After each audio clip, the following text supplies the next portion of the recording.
Hi, this is Matthew Robert Payne, and this is a chapter for a book that I'm writing.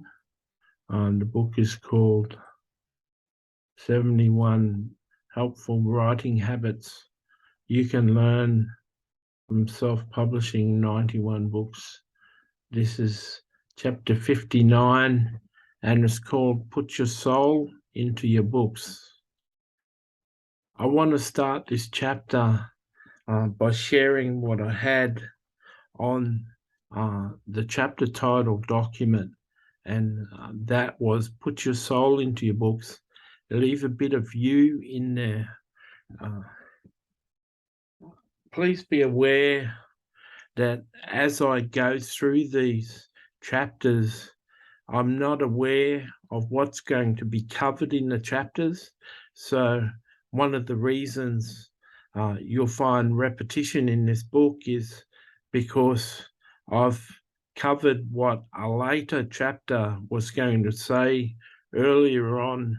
When I'm discussing a point, I'll mention one of the points that are going to come later on without understanding that the point is going to come later on. And I've been told by editors in the past that I repeat myself, and my classy editor who wrote the foreword for this book used to take out my repetition in my books, but it was a lot of work for her, and she did a good job in doing that. But you'll find repetition in my books, and that's just who I am, and that's why I write. Sometimes it's good for repetition.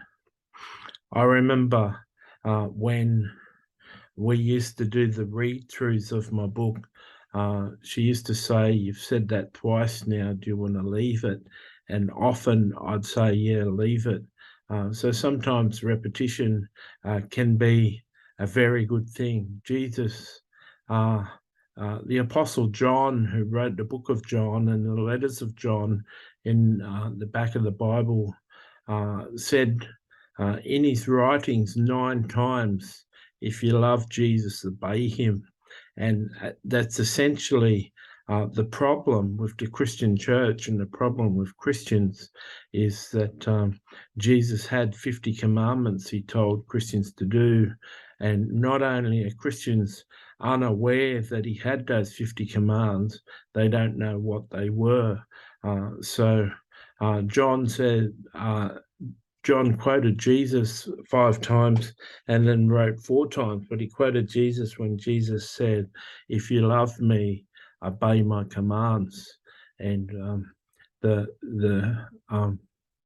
that was repeated 8 other times in his letters. So if you just take that phrase out of the Bible, it's in the Bible 9 times. And in other places, you can read that into it. So I'm not afraid of putting repetition. So when I say leave a bit of you in there, I tend to repeat myself, and that's a part of who I am. And if you're a Christian and you went on to read my Christian books, you'll find that they possess repetition. They also possess poor grammar and poor English. And I talk a lot about myself, and I use myself a lot in illustrations. And that's what the purpose of this chapter is. You need to invest yourself in your readers, and that may come in an uncomfortable way. It may get you out of your comfort zone, talking about yourself.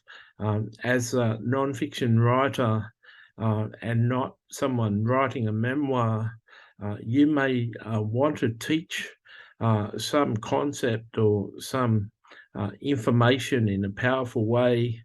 And you may be a person who doesn't like to talk about themselves or share things about yourself.